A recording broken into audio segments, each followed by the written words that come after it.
Hello Leo, and welcome to your monthly horoscope for October for the Sun or the Ascendant.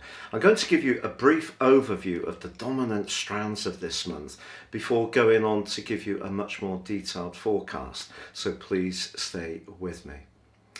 To begin with, we have the Sun in a conjunction through to day 18. The Sun is about our drive, it's about our desire, but Mars is very much about instant gratification.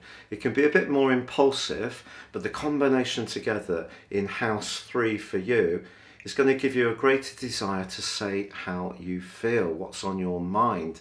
The third house is very Gemini-like.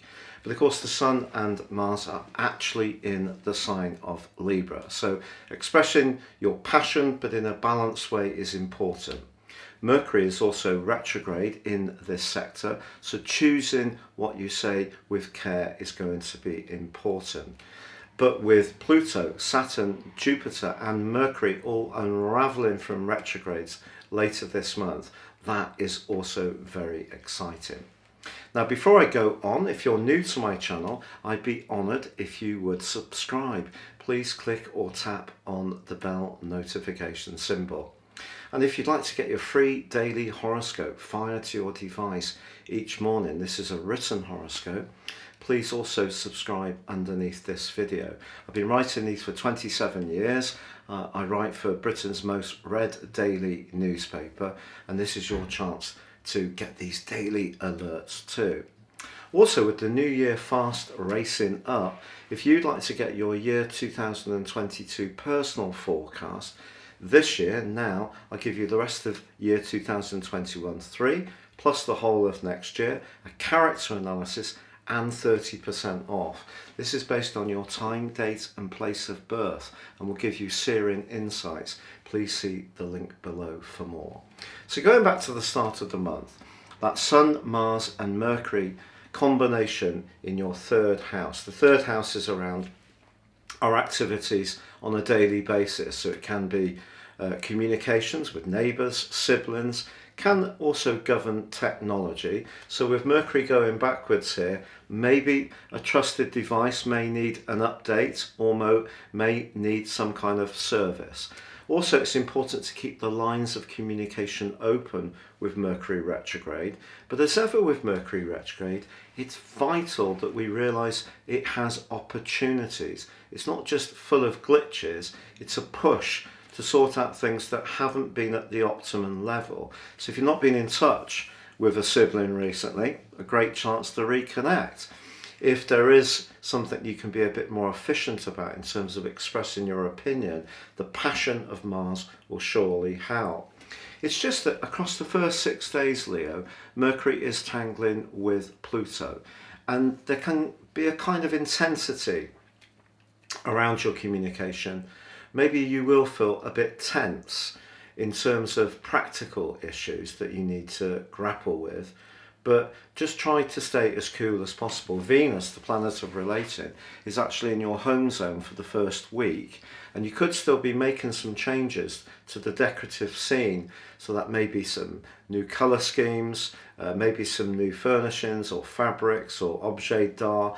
All those things can really speak to you as the month begins. But then on the 6th, Pluto goes direct. Now, over the last 4.5 or 5 months, if you have felt not at your best when it's come to your physical vitality, I think Pluto's retrograde here might not have been particularly helpful. And anything to do with obligations or responsibilities or the detail of things may have weighed heavily upon you. But now, with Pluto going forwards, there can be an easing, but I don't think it's going to be immediately this month, because Pluto retains the potential to cause a bit of mischief, as I will explain shortly. But also on the 6th, we do have a fabulous new moon. The new moon in Libra is all about relating skillfully, and for all of us, all the time, we can learn from Libra energy, which is very much about listening, being charming and courteous, and trying to find the middle ground with people. We can't necessarily expect everyone to agree with us, but it's about agreeing to disagree and retaining that sense of dignity in our communications.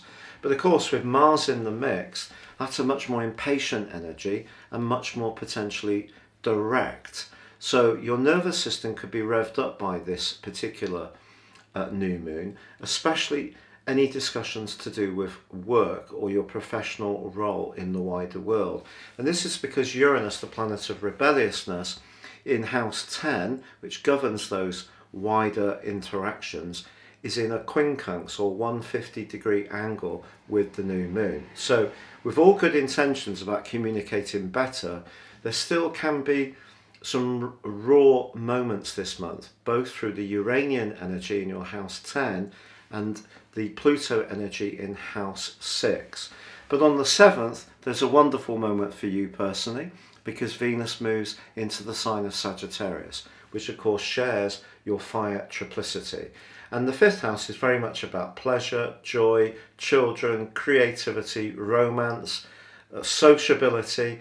And, you know, with the 3rd house energy going on, I think you could have a real impulse to get together with some of the people you've not been able to see due to COVID restrictions. So a more sociable vibe definitely comes in from the beginning of week 2.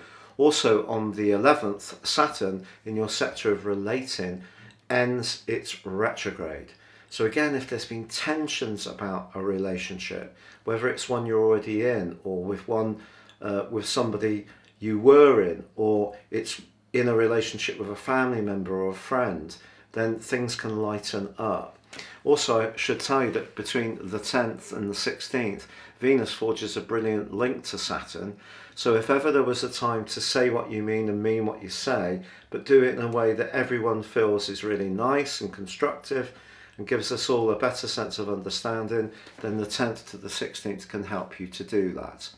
However, on the 18th, a real key day for this month, because Mercury ends its retrograde in your 3rd house and Jupiter goes forwards also like Saturn in your sector of related.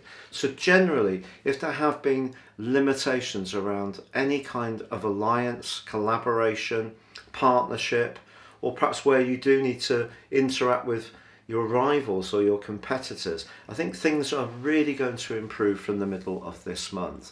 But Mercury doesn't emerge from its shadow period until early November. So the Mercury retrograde ends, but there may still be a few strands that could catch you out. So attention to detail around all communication, technology will still continue to be important. Now in week 3, the Sun clashes with Pluto, and this is what I was hinting was coming earlier in this forecast. So at the start of the month, Mercury clash with Pluto. Week 3, it's the Sun, and then from the 17th through to the 26th, it's Mars's turn to go into a square with Pluto. Let's take the Sun. The Sun in your 3rd house wants you to articulate yourself, but Pluto in your 6th house wants to make you aware of your obligations to others. And maybe this can create a situation in the second half of this month where you feel you're having to field a lot of questions or reassure people or go over conversations that you feel you had earlier in the month. It could be related to a job situation, to be honest. So tension at work possible in the second half of this month. But on the 23rd, the Sun moves into your 4th house where Venus had been earlier in the month. The 4th house sees you wanting to take a breath, step back. It's all been very intense, perhaps a bit frenetic, quite excitable. A lot of nervous energy around this month for you, Leo. So if you find yourself just wanting to go into your shell a little bit, recuperate, revive yourself, do a bit of personal pampering, maybe spend some time in nature, especially near water, that can be very healing. Spending time with those friends or family members who are particularly understanding or nurturing can be very helpful from the 23rd. It is true from the 23rd through till the 29th, however, that Venus in the joyous part of your horoscope is in an obtuse angle with Neptune. Neptune in your 8th house has brought a degree of confusion or uncertainty or even some magical wonderment to that part of your situation to do with intimacy, devotion or long-term finances since 2012. Here, Maybe there is someone that you're drawn to, you really fancy, but how transparent are they being about their motivation? If you're not quite sure, just pause a little bit. From the 27th to the 31st, this need to be conscious of the importance of clarity in relationships is underlined by the Sun's 10th right angle to Saturn. So though Saturn's going forwards, there may still be a bit of a sticking point around one close tie. On the 30th, Mars moves into Scorpio too. And if you need to find the energy in the run up to Christmas, up to week 2 of December, to prepare some accommodation for potential visitors, or you're actually physically looking to move, Mars is going to give you some extra clout and oomph in order to take on the challenge. The other thing to remember this month for all of us is that Jupiter, once it starts to go forwards, that's going to get all the attention from all the astrologers on YouTube. But the fact is that Jupiter's in a semi-sextile with Pluto all this month.